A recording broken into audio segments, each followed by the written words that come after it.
আজকে আমরা শিখব ভার্ব, অর্থাৎ যত রকমের ভার্ব রয়েছে সেই ভার্বগুলোকে আমরা এক জায়গায় করে খুব সহজে খুব সুন্দর করে জানব। ওকে, তো তার আগে সবাইকে দুর্গাপূজার শুভেচ্ছা, সামনে দুর্গাপূজা এবং প্রত্যেককেই শুভ মহালয়া। ওকে, চলো। আচ্ছা, আমরা জানি প্রত্যেকে যে ভার্ব এমন একটা জিনিস, যদি সেন্টেন্সে ভার্ব না থাকে সেই সেন্টেন্স মানে কোনো সেন্টেন্সেই গঠিত হবে না। উইথাউট ভার্ব কোনো সেন্টেন্স হয় না, কারণ একটা সেন্টেন্স গঠন করতে গেলে মিনিমাম তিনটি জিনিসের দরকার হয়। কি কি? সাবজেক্ট, ভার্ব, আরেকটা হচ্ছে অবজেক্ট। এবার কথা হচ্ছে অনেক সেন্টেন্সে আমরা দেখেছি ইম্পারেটিভের সাবজেক্ট থাকে না, কোনো কোনো সেন্টেন্সে আমরা অবজেক্ট নাও দিতে পারি, কিন্তু দেখবি ভার্ব কিন্তু লাগবেই। আমরা যেমন ইম্পারেটিভ সেন্টেন্সে পড়েছি না, গো, কাম, রিড, রাইট, এইগুলো কিন্তু সেন্টেন্স। এটা এখানে কোনো সাবজেক্ট নেই, কোনো অবজেক্টও নেই বা কোনো আদার ওয়ার্ডসও নেই, বাট শুধু ভার্ব দিয়ে গঠিত হচ্ছে। তাহলে যদি আমরা ভার্বের ডেফিনেশন বলি যে হোয়াট ইজ ভার্ব, আমরা কি বলবো? যে ওয়ার্ড দ্বারা কোনো কাজ করা, থাকা এবং হওয়া বোঝায়। শুধু কাজ করা নয়, কিন্তু ভার্ব মানে তো কাজ করা হবেই। কাজ করার সাথে সাথে কি হবে? আমার কাছে অনেক বই আছে, এই যে আছে, এটা একটা ভার্ব। ঠিক আছে? তিনি একজন ডাক্তার, এই যে তিনি হন, এই যে হয়, এই হয়টাও কিন্তু ভার্ব। ক্লিয়ার? আচ্ছা, দেখ, প্রথমে মূলত ভার্বকে দুই ভাগে ভাগ করা হয়। মূলত ভার্বের দুটো ভাগ আছে, একটা হচ্ছে প্রিন্সিপাল ভার্ব আর একটা হচ্ছে হেল্পিং ভার্ব। প্রিন্সিপাল ভার্বকে আবার মেন ভার্বও বলা হয়। কি বলা হয়? Main verb. প্রিন্সিপাল মানে কি? প্রধান, তাই না? এবং হেল্পিং, হেল্পিং মানে কি হচ্ছে? সাহায্যকারী ক্রিয়া, বা এটাকে আরেকটা নামে ডাকা হয়, সেটা হচ্ছে অক্সিলিয়ারি। কি বলা হয়? Oxy, AUXILIARY। এটাও তোরা একটু জেনে রাখবি। হ্যাঁ, অক্সিলিয়ারি বা হেল্পিং ভার্ব পেয়ে গেল। আচ্ছা, এই যে হেল্পিং ভার্ব, এর আবার দুটো ভাগ রয়েছে, একটা হচ্ছে প্রাইমারি হেল্পিং ভার্ব, একটা হচ্ছে মোডাল ভার্ব। এগুলো আমরা আসছি, কোনগুলো মানে ডিটেলে আসছি, আগে একটা জেনে নিই ভাগগুলো। তাহলে হেল্পিং ভার্বের দুটো ভাগ, একটা হচ্ছে প্রাইমারি, একটা হচ্ছে মোডাল। ক্লিয়ার? আচ্ছা, এই যে প্রিন্সিপাল ভার্ব, এর দুটো ভাগ, একটা হচ্ছে ট্রানজিটিভ ভার্ব, একটা হচ্ছে ইনট্রানজিটিভ। ট্রানজিটিভকে বাংলায় কি বলা হয়? সকর্মক, মানে যার কর্ম থাকে, যার অবজেক্ট থাকে। আর ইনট্রানজিটিভ মানে হচ্ছে অকর্ম। ঠিক আছে, হয়ে গেল। আচ্ছা, এরপর টেন্স অনুযায়ী, অ্যাকর্ডিং টু টেন্স অনুযায়ী ভার্বের দুটো ভাগ রয়েছে, একটা হচ্ছে ফাইনাইট ভার্ব, একটা হচ্ছে নন ফাইনাইট ভার্ব। ফাইনাইট বাংলায় বলা হয় সমাপিকা ক্রিয়া। কি বলা হয়?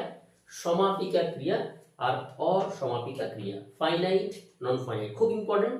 ফাইনাইট ভার্ব কিন্তু আমাদের জানতেই হবে, ঠিক আছে?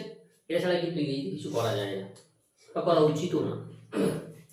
আচ্ছা, এই যে নন ফাইনাইটের আবার তিনটি ভাগ রয়েছে: infinitive, participle, জিরান্ড। Infinitive, participle, জিরান্ড। Clear? আচ্ছা, এই যে ভার্ব ফর্ম, আমরা যে ভার্বের ফর্মগুলো পড়ি না, হ্যাঁ, ওই যে V1, V2, V3, মানে ভার্বের রূপ অনুযায়ী ভার্বের আবার দুটো ভাগ রয়েছে, একটা হচ্ছে রেগুলার ভার্ব, একটা হচ্ছে কি ইররেগুলার ভার্ব। আমরা আসছি যে কোনগুলো রেগুলার ভার্ব আর কোনগুলো ইররেগুলার। ঠিক আছে? তাহলে ছকটা পুরো গেঁথে গেছে মনে? হ্যাঁ, যারা দেখছো অনলাইনে অথবা ইউটিউবে বা ফেসবুকে, একটা স্ক্রিনশট প্রত্যেকে নিয়ে রাখো। হ্যাঁ, আমি আরেকবার বলি যে ভার্বের মূলত দুটো ভাগ, প্রিন্সিপাল এবং হেল্পিং ভার্ব। প্রিন্সিপাল ভার্বের দুটো ভাগ, একটা হচ্ছে ট্রানজিটিভ, ইনট্রানজিটিভ। হেল্পিং ভার্বের দুটো ভাগ রয়েছে, মানে দু রকমের হেল্পিং ভার্ব রয়েছে, একটা হচ্ছে প্রাইমারি, একটা হচ্ছে মোডাল। ঠিক আছে?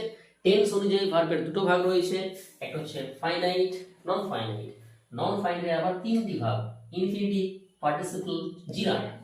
আর এই যে ভার্ব ফর্ম, এটাকে দু ভাগে ভাগ করা হয়, মানে ভার্বের রূপ অনুযায়ী ভার্বের দু রকম ভাগ রয়েছে, একটা হচ্ছে রেগুলার, একটা হচ্ছে ইররেগুলার। ক্লিয়ার হয়েছে এতদূর সবার? চলো এরপরে চলে আসি আমরা প্রথমেই যে এই যে প্রিন্সিপাল ভার্বের যে ভাগগুলো রয়েছে এখান থেকে আমরা একটু আলোচনা করি। আচ্ছা, এই যে প্রিন্সিপাল ভার্ব বা মেন ভার্ব কাকে বলে বলতো? নাম থেকে বোঝাচ্ছে। হ্যাঁ, কলেজের প্রিন্সিপাল বা কোনো স্কুলের যে প্রিন্সিপাল তার মানে কি? প্রধান, তাই না? তাহলে যে ভার্বটা কি করে, যে ভার্বটা প্রধান ভার্ব, মেন ভার্ব, অর্থাৎ যে ভার্ব স্বাধীনভাবে অর্থ প্রকাশ করতে পারে, তাই না, অন্য ভার্বের উপর নির্ভর করে না। তো কোনো কলেজের প্রিন্সিপাল বা কোনো স্কুলের যে প্রিন্সিপাল মানে কি? তার ডিসিশনেই শেষ কথা। হ্যাঁ, সেই কলেজের প্রধান, কোনো যদি কলেজে কোনো স্টেপ নেওয়া হয় তাহলে তার ডিসিশনেই শেষ কথা। হ্যাঁ, আলোচনা হবে কিন্তু তিনি এই মুখ্য ভূমিকা পালন করবেন। অর্থাৎ যে ভার্বটি স্বাধীনভাবে অর্থ প্রকাশ করে, অন্য মানে অর্থ প্রকাশের ক্ষেত্রে অন্য ভার্বের উপর ডিপেন্ড করে না, নিজে নিজেই অর্থ প্রকাশ করে, তাকে বলা হয় প্রিন্সিপাল ভার্ব। ঠিক আছে? আচ্ছা, এর দুটো ভাগ কি বললাম? Transitive, intransitive. আচ্ছা, এবার চলে আসি যে ট্রানজিটিভ ভার্ব। ট্রানজিটিভ ভার্ব কি? যে ভার্বের অবজেক্ট থাকে, কি থাকে? অবজেক্ট থাকে, তাকে বলা হচ্ছে ট্রানজিটিভ ভার্ব। লিখে রাখবি, যে ভার্বের অবজেক্ট থাকে তাকে বলা হয় ট্রানজিটিভ ভার্ব। আচ্ছা, আমি বললাম যে রিমা ইটস রাইস, রিমা ভাত খায়। আচ্ছা, আমরা অবজেক্ট কিভাবে বার করব? আমরা শিখেছি এর আগে। আমরা অবজেক্ট কিভাবে বার করব? আমরা ভার্বকে প্রশ্ন করব কি বা কাকে দ্বারা। যদি আমরা ভার্বকে প্রশ্ন করি কি বা কাকে দ্বারা, যে উত্তরটা পাবো সেটা কি? সেটা কি হবে? অবজেক্ট। রিমা ভাত খায়, কি খায়? ভাত খায়। উত্তর আসছে, তাহলে এটা হয়ে গেল আমাদের কি? এটা অবজেক্ট। তাহলে এই যে ইট ভার্বটা, এটা হচ্ছে কি? ট্রানজিটিভ ভার্ব, কারণ এই ভার্বের অবজেক্ট আছে। তার জন্য আমি একটা एग्जांपल দিই। আমি বললাম যে the birds fly in the sky, পাখিরা আকাশে ওড়ে। এখানে কোনটা ভার্ব বলতো? ফ্লাইটা ভার্ব। আচ্ছা, ফ্লাইকে প্রশ্ন কর কি উড়ে, তা কি পাখি চলে আসে সাবজেক্ট। কাকে উড়ে, তাহলে এটা কি বা কাকে দ্বারা প্রশ্ন করলে কোনো উত্তর আসছে অবজেক্টের জায়গায়? না। তাহলে এই যে ইন দ্য স্কাই, এটা কিন্তু অবজেক্ট নয়, এটা হচ্ছে অ্যাডভার্বিয়াল। ঠিক আছে? কোথায়? এটা একটা অ্যাডভার্ব ফ্রেজ। ফলে এই যে ফ্লাই ওয়ার্ডটা হয়ে গেল কি? Intransitive verb. ভার্বকে প্রশ্ন করবি কি বা কাকে দ্বারা প্রশ্ন করলে যদি উত্তর পাস, উত্তর যদি বেরিয়ে আসে ট্রানজিটিভ, যদি না আসে ইনট্রানজিটিভ। খুব সহজ। তাহলে যে ভার্বের অবজেক্ট থাকে সেটা ট্রানজিটিভ, এখানে অবজেক্ট থাকবে, এখানে অবজেক্ট থাকবে। আর ইনট্রানজিটিভে নো অবজেক্ট, এখানে কোনো অবজেক্ট থাকে না, এখানে অবজেক্ট থাকে না। হয়ে গেল এটা ক্লিয়ার? আচ্ছা, এরপর চলে আসি আমরা এই যে হেল্পিং ভার্ব। আচ্ছা, তাই নাম থেকে বোঝাচ্ছে হেল্পিং মানে কি? সাহায্যকারী ক্রিয়া। হেল্পিং ভার্ব মানে কি? সাহায্যকারী ক্রিয়া। অর্থাৎ যে ভার্বটি স্বাধীনভাবে অর্থ প্রকাশ করতে পারে না, তাই না, অর্থ প্রকাশের ক্ষেত্রে মেন ভার্বের উপর নির্ভর করে, বা বলতে পারিস অর্থ প্রকাশের ক্ষেত্রে মেন ভার্বকে সাহায্য করে, সাহায্যকারী ক্রিয়া, সাহায্য করবে, তাকে বলা হয় কি? Helping verb. ঠিক আছে? আচ্ছা, এই যে হেল্পিং ভার্বের দুটো ভাগ বললাম, একটা হচ্ছে প্রাইমারি আর একটা কি? মোডাল, তাই না? আচ্ছা, প্রাইমারি মানে কি? প্রাথমিক। প্রাইমারি মানে প্রাথমিক। এর আবার তিনটি ভাগ রয়েছে, একটা হচ্ছে বি ভার্ব, একটা হচ্ছে হ্যাভ ভার্ব, আর হচ্ছে ডু ভার্ব। প্রাইমারি ভার্বের তিনটি টাইপ রয়েছে, তিনটি ক্যাটাগরি রয়েছে, be verb, have verb, do verb. আচ্ছা, বি ভার্ব কি কি আছে? বি ভার্ব আছে am, is, are, was, were, আরো দুটো আরো তিনটি রয়েছে, সেটা হচ্ছে be, been এবং being। হ্যাঁ, আরো তিনটি রয়েছে কিন্তু। হ্যাঁ, তাহলে বি ভার্ব কি কি আছে? am, is, are, was, were, be, been, been। এই বিটাও কিন্তু ভার্ব, ঠিক আছে? বি ই বি, ঠিক আছে? এটা হচ্ছে ভার্বের একদম বেস ফর্ম, বেস বা প্রেজেন্ট ফর্ম হয়। হ্যাঁ, বিন বিন, এই 8টি হচ্ছে আমাদের বি ভার্ব। আচ্ছা, হ্যাভ ভার্ব কি কি আছে? হ্যাভ, হ্যাজ এবং হ্যাড, ঠিক আছে? এবং ডু ভার্ব আছে 3টি, সেটা হচ্ছে ডু, ডাজ এবং ডিড। ক্লিয়ার হয়েছে? তাহলে এগুলো হয়ে গেল কি? Primary verb. সবকটাই হচ্ছে প্রাইমারি ভার্ব, সবকটাই হচ্ছে প্রাইমারি ভার্ব, ঠিক আছে? এরপরে চলে আসি আমরা মোডালে। এরপরে চলে আসি মোডাল ভার্ব। মোডাল নয় কিন্তু, কি মোডাল, এগুলো লেখা আছে সবার। এরপরে চলে আসি মোডাল। আচ্ছা, এই যে মোডাল ভার্ব, মোডাল, আচ্ছা মোডাল বিষয়ে ক্লাস কিন্তু আমার অলরেডি দেওয়া আছে। হ্যাঁ, মোডাল সংক্রান্ত ক্লাস আমার অলরেডি দেওয়া আছে, যারা দেখোনি একটু দেখে নিতে পারো। হ্যাঁ, সমস্ত মোডাল কোথায় কোথায় ইউজ হয় এই সম্পর্কে কিন্তু আমি অলরেডি ক্লাস দিয়ে রেখেছি। আচ্ছা, দেখ মোডাল কি কি আছে? মোডাল আছে shall, will, should, would, can, would, may, might, must, need to, ought to, dare এবং ইউজ টু, ঠিক আছে? আচ্ছা, হ্যাভ টু, হ্যাভ টু কিন্তু একটা মোডাল ভার্ব। হ্যাভ টু ব্যবহার আমরা শিখেছি, দেখি তাহলে কি কি মডেল আছে?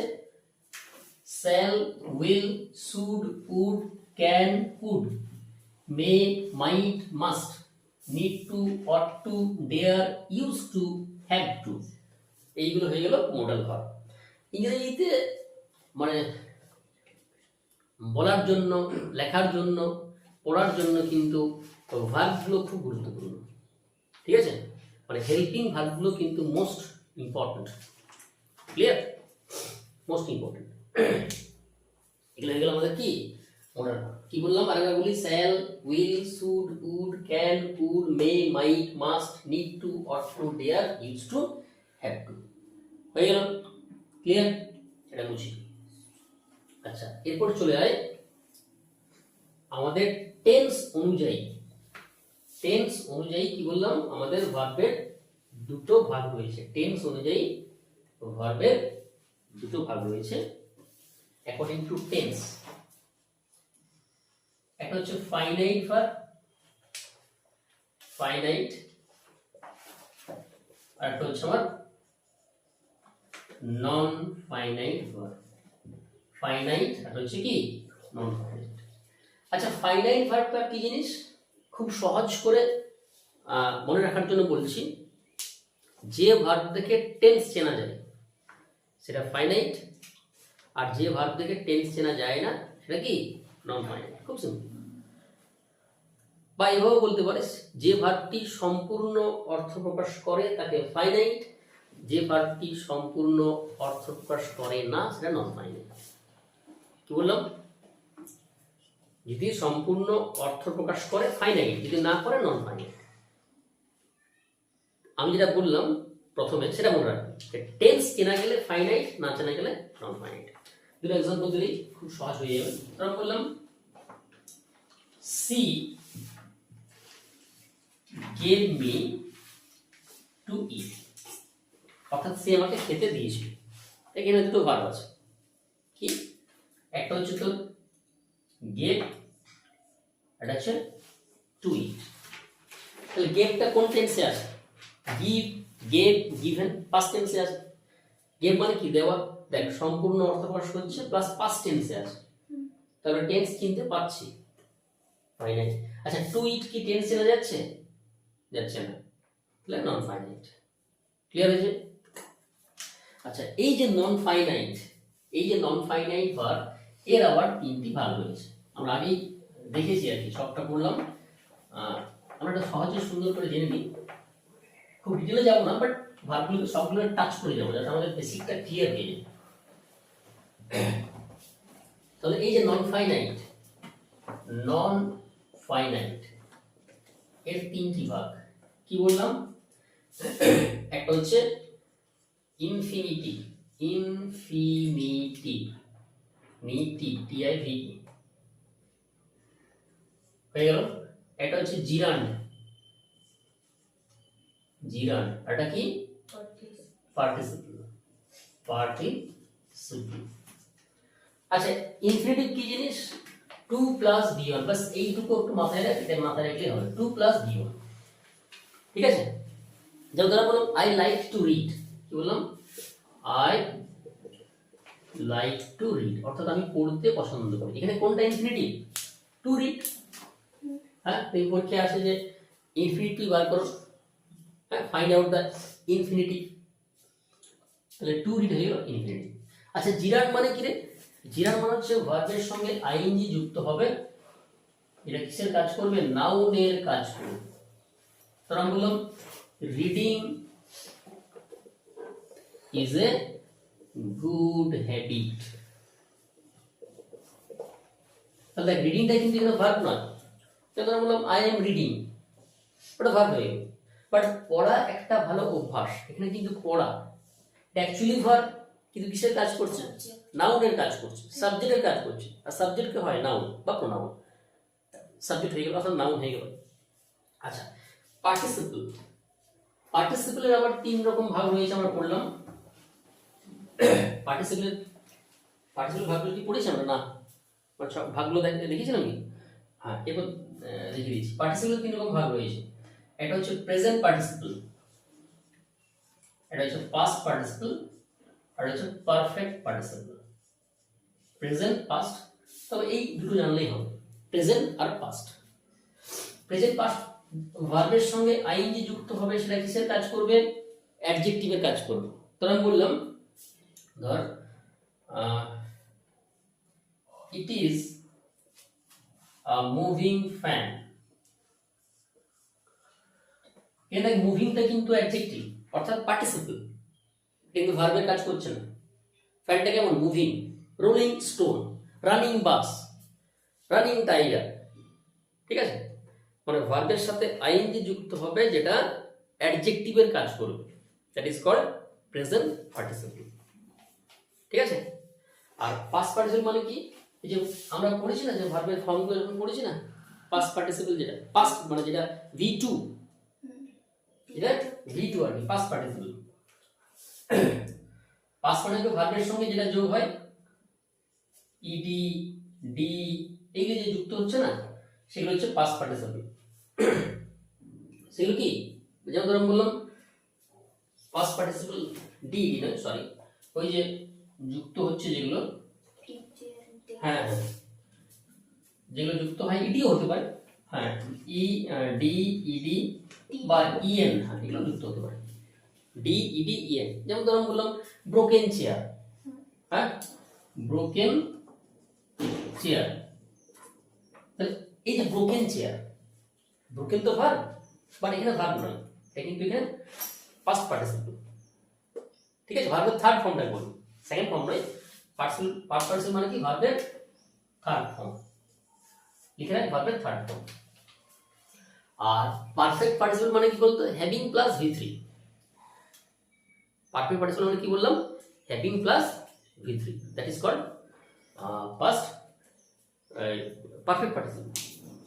আচ্ছা, লাস্ট দুটো ভার্ব পড়ে থাকলো, যে আমরা যে ভার্বের ফর্মগুলো করি না, হ্যাঁ, প্রেজেন্ট, পাস্ট, পাস্ট পার্টিসিপল, যেটাকে আমরা বলি V1, V2, V3, এই যে ভার্বের যে ফর্ম, এই যে ভার্বের ফর্ম অনুযায়ী ভার্বকে দুভাগে ভাগ করা হয়। তো ভার্ব ফর্ম এই অনুযায়ী ভার্বের দুটি ভাগ আছে, তিনটি না। একটা হচ্ছে রেগুলার ভার্ব, আর একটা হচ্ছে ইররেগুলার ভার্ব। আচ্ছা, রেগুলার ভার্ব কোনগুলো?